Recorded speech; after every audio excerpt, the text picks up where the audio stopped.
A church in Seattle was pushing back against a state law that's forcing churches to cover elective abortions in their health insurance plans. Cedar Park Assembly of God filed a lawsuit against the state, but it was dismissed by a lower court. Now they're asking for an appeal. And joining us now is one of the attorneys representing the church, Kevin Terrio with Alliance Defending Freedom. Thanks for joining us, Kevin. Tell us a little bit about the lawsuit. Where do things stand?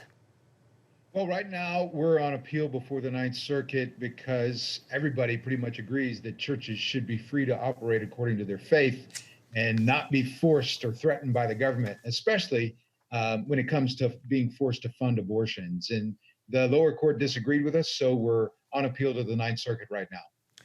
What has to happen for the court to rule in favor of the church? What are those chances?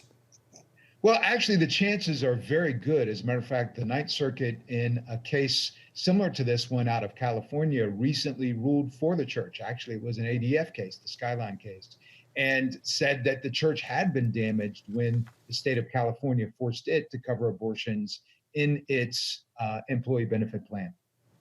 There have been similar cases in other states. If this continues, what are the chances a case like this could end up at the Supreme Court?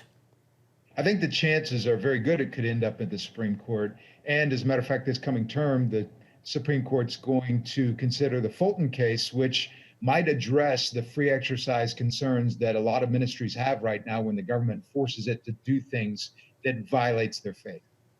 If the law stays in place, how will it affect health care at churches across the state? Will they stop offering health care altogether? Well, it's going to be difficult for them to offer health care, especially churches like Cedar Park that have over 185 employees. They've got a private school, and they have some very specific health care needs. And if they have to offer a policy that includes abortion, it's going to severely hamper their ability to conduct their ministry according to their faith and their convictions. Churches that see this report, they might be a little overwhelmed about stepping out into a legal battle. What advice do you have for them, for those that might be facing a similar situation and they want to take legal action?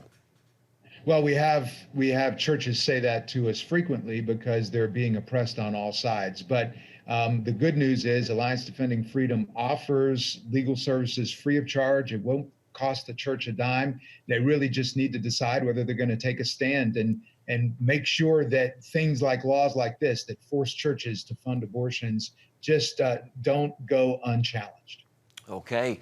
Kevin Terrio, an attorney with Alliance Defending Freedom. Thank you, Kevin, for your time today. Thanks for having me on.